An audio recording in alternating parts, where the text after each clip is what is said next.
Úkraínsk kona sem flúði hörmungarnar í Bútsja og nú á Íslandi segist hafa þekkt margar sem voru drepnir á götum úti í borginni. Hún skilur ekki hvernig hún lifði af kúlnahríð Rússa á flóttabíl hennar en mest óttaðist hún börnin sem voru í öðrum bíl.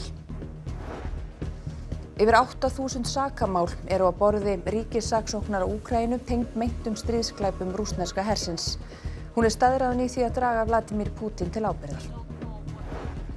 Kjúklingabóndi segir öryggisráðstafanir hafa verið hertar á búum af ótta fuglaflensu. Skelfilegt væri ef smit bærist inn í búin. Fuglaflensa hefur greinst að minnsta kosti í 3 tegundum villtra fugla hér á landi.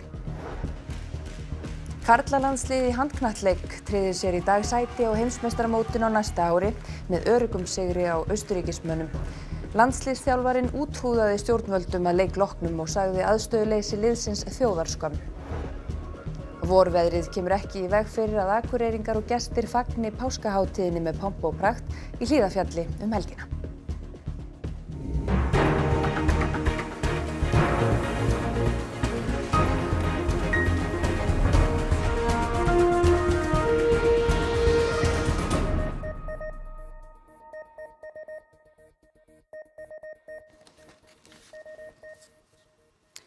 Gott kvöld.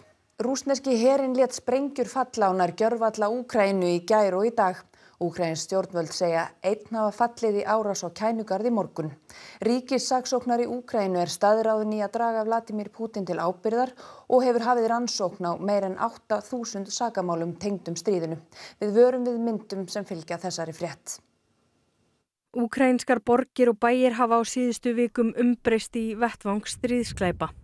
Meira en 900 almennir borgarar hafa fundist látnir í nágrenni við Kænugarð, flestir í borginni Bútsja, 350 talsins. Оце всі вбиті, закатовані, розстріляні, впритул були зв'язані руки, ноги, в деяких закриті очі. Þá hefur fjöldi úkraínskra kvenna verið til frásagnar kynferðisofbeldi af hálfu rússneskra hermanna.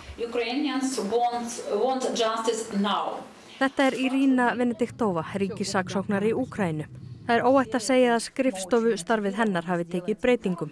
Síðustu vikur hefur hún farið stríðshrjáð landsvæði til þess að skrásetja stríðsglæpi rússneska hersins. They just kill civilians for scare them, for don't let them for evacuation, to evacuate themselves and their family. They won't actually scared and do panic in Ukrainian cities for capitulation. Venediktova fer á vettvang til þess að sjá ummerkin með eigin augum og ræða beint við fórnarlömbin. Nú þegar hefur skrifstofa hennar hafið rannsókn á yfir 8.000 málum og markmið Venediktovu skýrt að Vladimír Pútín og hersveitir hans verði dregnar til ábyrgðar. This is the main functions of the law. Защищать, to protect and to compensate. Úkraínsk stjórnvöld segja einn hafa fallið í árás Rússa á Kænugarð í morgun. Í gær létust minnst 10 í Kharkiv, næst stærstu borg landsins. Þeirra á meðal 15 ára piltur og 7 mánaða ungabarn. Все окна, вся мебель, все разрушено и дверь вылетела. Að sögn Úkraínumanna tókst loftvarnarkerfi hersins að granda 4 eldflugum sem skotið var að borginni Lviv í vesturhluta landsins í dag og engan sakaði. Þar hafa 100.000 leita skjól síðustu vikur og borgin hefur orðið nokkurs konar miðstöð fyrir hjálpargögn og aðrar nauðsynjar. Fjöldi sjálfboðaliða sér svo að flokka varninginn og koma til þeirra sem þurfa á hjálp að halda. Please do not stop helping us. Do not stop providing us with humanitarian assistance because more and more people are fleeing their homes and they need your help. Kona sem kom hingað til lands frá Bútsja í Úkraínu þakkar Guði fyrir að vera á lífi. Hún þekkti margar sem voru drepnir og segir að lífið verði aldrei aftur eðlilegt. Aftur vörum við myndum sem fylgja fréttinni. Borgin Bútsja 20 kílómetra suðaustan við Kænugarð. Þar hafa Rússar drepið nokkur hundruð manns. Þegar þeir fóru borgina og bönkuðu upp á og enginn kom til dyra, fóru þeir inn og skutu alla þá sem þeir sáu. Larisa Bezulova blaðamaður og bjó í 13 ár í Bútsja. 9. mars sama dag og Rússar vörpuðu sprengju á sjúkrahús, þar sem meðal annars voru fyrir þungaðar konur flýð hún. Borgir og bæir í kring stóðu í ljósum logum og hún ákvað að koma sér og börnum sínum, 22 ára dóttur og 16 ára syni á brott. Hún sá fólk drepið á götum úti. Так, особисто теж. Саме страшне слово для всіх бучанців було слово «зачистка» на русском. Hún skrifaði dagbókarfærslur á símann sinn og til að komast í netsamband tók hún áhættu með því að fara út til að láta vita hún væri á lífi. Flóttinn var ekki auðveldur. Rússar stóðu ekki við orð sínum að leyfa 50 rútu með konur og börn að komast úr borginni. Larissa fór á milli bíla en það var ekki pláss fyrir hana og börnin. І говорила тільки про те, що врятуйте дітей, візьміть хоча б одну дитину до себе. На жаль, на той момент ще не всі люди розуміли, наскільки це страшно. І навіть були випадки, що було місце в машині, але відмовляли. Я їх не виню. Hún hugsaði fyrst og fremst að bjarga börnum sínum. В кінці оцієї великої черги з машин просто Бог подарував мені 3 місця в різних машинах. Larissa vissi að ferðalagi væri hættulegt. Rússarnir stöðvuðu bílinn hennar og hún misti sjónar af bílum barna sinna. Þegar hún komst aftur á stað, byrjuðu Rússarnir að skjóta á bílinn. Hún skilur ekki enn hvernig henni tókst að lifa ferðalagið af. Eftir 2 daga ferð komst hún til líf. Так, звичайно. Дуже багато. Meðal þeirra var nágranni hennar og annar sem var að grafa upp börnin sín. Вона вже ніколи не буде такою, як була. Життя не буде таким, як було. Hún ber Íslendingu vel söguna. Hér sé hægt að bjóða börnum hennar betra líf. Tilviljunin réð því að Larissa valdi að koma til Íslands. Hún í hópi 760 manns sem hingað hafa komið og hafa tengst við Úkraínu. Skelfilegt væri ef fuglaflensa bærist inn í alifuglabú. Þetta segir eigandi reykjafugls. Öryggisráðstafanir hafa verið hertar eftir að fuglaflensa grindist í villtum fuglum. Matvælastofnun greindi frá því í gærkvöldi að fuglaflensa hefur verið staðfest í 3 villtum fuglum á landinu sem fundist af undanfarna daga. Heiðargæs við Hornafjörð, Hrafni á Skeiðum og Súlunar í Strandakirkju við Suðurstrandaveg. Einnig virðist sem eitthvað sé dauða fugla í Súlubyggðinni Eldey miðað við myndir. Þá hafa heimilishænsni á Bóndabæ nærri þar sem hrafninn fannst, sýnt sjúkdómseinkenni og verið aflífuð. Að sögn Sigurborgar Daðadóttur yfirdýralæknis hjá MAST beðið niðurstaðna og greiningu úr þeim en sterkur grunur sé smitt. Ef þetta reynist vera afbrigðið H5N1 sem geisar í Evrópu, væri það í fyrsta sinn sem það greinist í hænsnum hér. Fuglaflensa lík flensu hjá fólki og einkennin svipuð og smitast með snertingu og driti og mjög smitandi. Sigurborg segir smitt hljóta að vera nokkuð útbreitt þar sem það hefur greinst á mismunandi stöðum og í mismunandi tegundum. Að hennar sögn ólíklegt að smitt berist í fólk en ástæða sé til að vara fólk við að handfjalla dauða fugla með berum höndum. Viðbragðsáætlun hafi verið virkjuð með strangari reglum.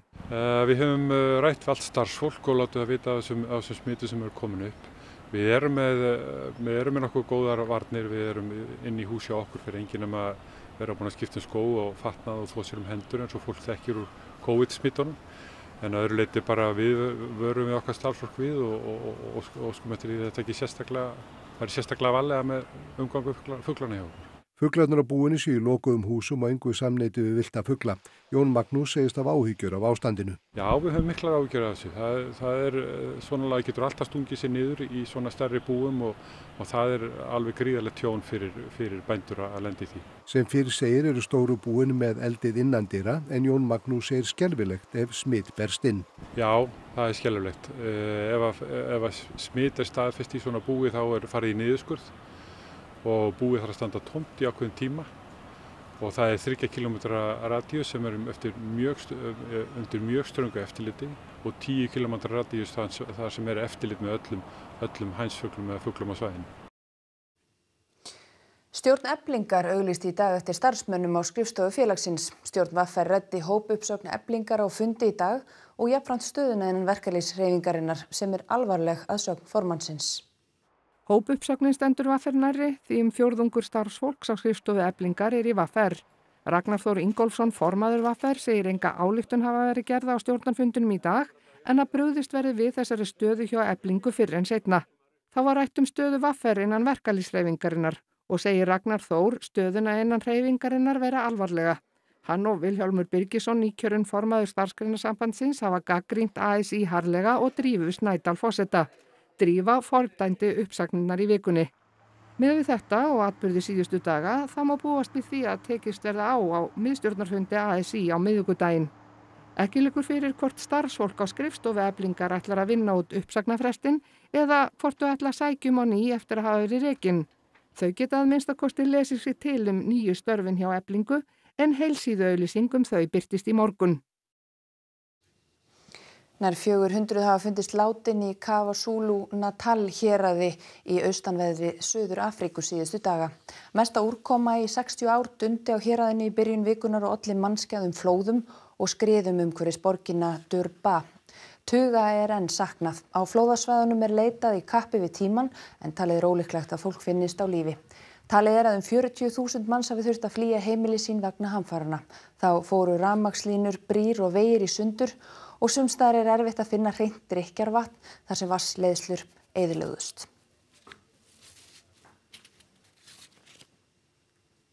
Nauðsynlegt að fjölga möguleikum fólks með fötlun á menntun á háskólastigi með fjölbreyttari störfum á vinnumarkaði. Þetta segir félagsmálaráðherra. Samfélagsleg einangrun blasir við ef ekkert verður að gert. Á hverju ári útskrifast 80 manns af starfsbrautum framhaldsskólana. Próf þeirra gildir ekki sem stúdentspróf, þrátt fyrir að 4 ára nám sé þar að baki og háskólamenntun stendur því ekki til boða að undanskildum nokkrum greinum í diplómanámi. Mörg þessar ungmenna standa því frammi fyrir því að fara út á vinnumarkaðinn 20 ára en því miður eru fáir möguleikar þar fyrir fólk með fötlun. Unnur Helga Óttarsdóttir, formaður Þroskahjálpar, segir marga standa frammi fyrir samfélagslegri einangrun á þessum tímapunkti. Félagsmálaráðherra leggur áherslu á að auka möguleika fólks með fötlun til menntunar. Þegar starfsbrautum lýkur skortur á möguleikum á að halda áfram í námi en líka möguleikum á vinnumarkaði. Það ekki nægilega fjölbreytt störf í boði fyrir fólk með fötlun. Ég hef þegar sett í gangi samstarfi við Ástyrktarfélag og Vinnumálastofnun verkefni sem að snýra því að reyna að auka fjölbreytileika starfa fyrir fatlað fólk. Auk þess þurfi líka að auka möguleika fólksins á háskólastigi. Það ekki næginleg tækifæri sem að fötluðu fólki býðst og í mínum huga þetta eitt af stóru málunum til þess að bæta lífsgæði þessa hóps. Þar með líka að bæta í rauninni búa til meiri tilgang og öll þurfum við tilgang í lífinu til þess að okkur líði betur. Og ég held líka að leið og fólk sem að með skerta starfsgetu fær fleiri tækifæri í gegnum hlutastörf og sveigjanleg störf að þá erum við að svara mjög nauðsynlegu kalli og við erum líka að auka fjölbreytileikann út á vinnumarkaðinu, út í samfélaginu sem að mun skila okkur meiri framlegð að lokum. Fjármagn sé til í framhaldsfræðslukerfinu en heildar stefnumótun skorti en vinna við hana sé hafin. Það of margar dyr lokaðar. Við þurfum að opna menntakerfið okkar betur fyrir fötluðu fólki og við þurfum líka að opna vinnumarkaðinn betur fyrir fötluðu fólki. Samtökin Vinir Kópavogs væna bæjaryfirvöld í Kópavogi að hlusta ekki á íbúa við uppbyggingu í miðbænum og segja að óskapnaður rísi á Fannborgarreitnum á næstu árum. Samtökin Vinir Kópavogs eru mjög ósátt við uppbyggingar áform á Fannborgarreitnum svonefnda í miðbæ Kópavogs og Traðarreit vestur. Mikil uppbygging fyrirhuguð þar með hundruðum íbúða og alltaf 12 hæða fjölbýlishúsi. Deiliskipulag svæðisins hefur verið kært til úrskurðarnefndar umhverfis og auðlindamála. Samráð bæjaryfirvalda við íbúa telja Vinir Kópavogs sýndarsamráð. Ekki hafi verið útskýrt hvernig íbúar hafi aðgengi að húsum sínum á framkvæmdatíma. Öryrkjabandalagið hefur kvartað yfir því, við fáum engin greið svör við því. Þetta hefur fyrst og fremst verið framkvæmt að þessu einkafyrirtæki sem keypti eignir á bænum viku fyrir síðustu bæjarstjórnarkosningar. Íbúarnir hafa fengið að koma sér í mýflugumynd og á okkar athugasemdum hefur ekki verið tekið mikið mark. Hér verið að byggja óskapnað og það þurfum við að koma í veg fyrir. Tryggvi segir að þess vegna hafi verið lögð fram kæra í 11 liðum og fleiri kærur sé á borðinu.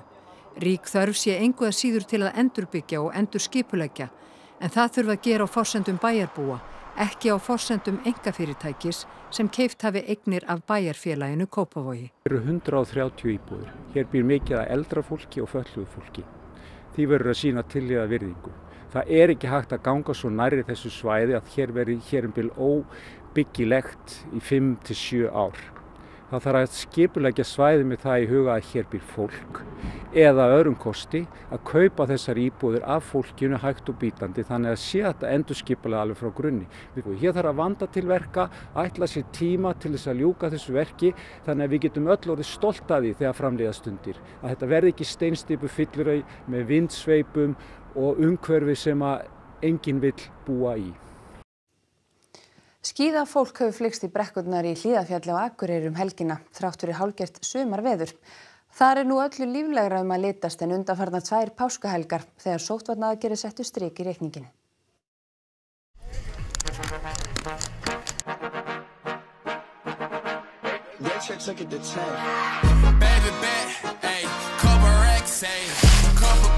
Það er nú að viðurkennast að Hlíðarfjallið það hefur verið í fallegri vetrarkápu páska.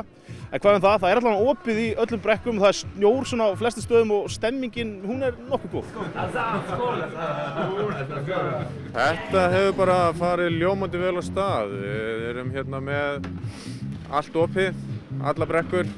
Það er kannski helst sem að kannski hrjáir okkur, það er 10 stiga hiti, það er ekki beint svona vetrartíð en allt í lagi. Svona, með hverjum ertu í dag? Eða bara allri familíunum minni hjá mömmu. Já, ok, og komið ofta á skíðum páskana? Nei, þetta er í fyrsta skipti, annars erum við bara upp í sveit. Gangið vel. Já.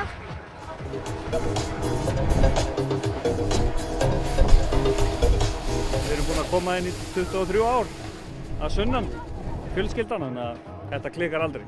Þið eru komið langt að? Kom frá Grindavík. Það eru, já, nokkri tímar. Það er ekkert mál. Þetta er eins og að fara til útlanda bara. Já, allar fram. Glæsleg. Er þetta ekkert erfitt? Nei. Ertu búin að detta eitthvað?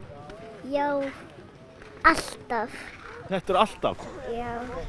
Það er ekkert leiðilegt? Nei.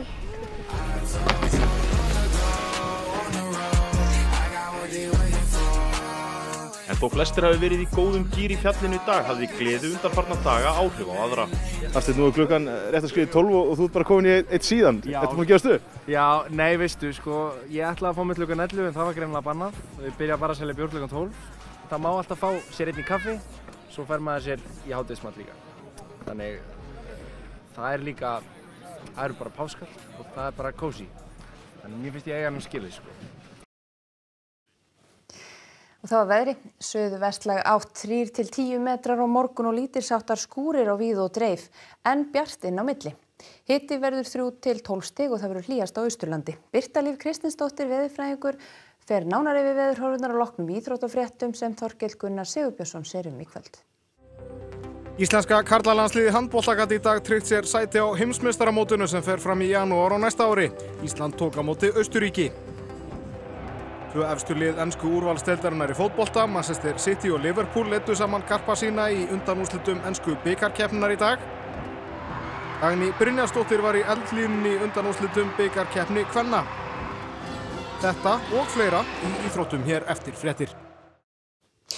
Og öðrum kveðjum ykkur rétt að renna yfir það sem var helst í þessum fréttatíma. Úkraínsk kona sem flúði hörmungarnar í Bútsja og er nú á Íslandi segist hafa þekkt margar sem voru drepnir á götum úti í borginni. Hún skilur ekki hvernig hún lifði af kúlnarhríð Rússa á flóttabíl hennar en mest óttaðist hún börnin sem voru í öðrum bíl. Yfir 8.000 sakamál eru á borði ríkissaksóknara í Úkraínu tengd meintum stríðsglæpum rússneska hersins. Hún er staðráðin í því að draga Vladimir Putin til ábyrgðar. Kjúklingabóndi segir öryggisráðstafanir hafa verið hertar á búum af ótta fuglaflensu. Skelfilegt væri ef smit bærist inn í búin. Fuglaflensa hefur greinst í að minnstakosti 3 tegundum villtra fugla hér á landi. Vorveðrið kemur ekki í veg fyrir að akureyringar og gestir fagni páskahátíðinni með pomp og prakt í Hlíðarfjalli helgina. Næstu fréttir verða sagðar í útvarpinu klukkan 10 kvöld og vefurinn okkar RÚV.is er uppfærður allan sólarhringinn. En þessum fréttatíma er lokið og nú taka við íþróttir og veður og síðan þátturinn alla leið. En á RÚV 2 er svo að hefjast útsending frá seinna kvöldi Aldrei fór ég suður á Ísafirði. Hafið það gott og verið sæl.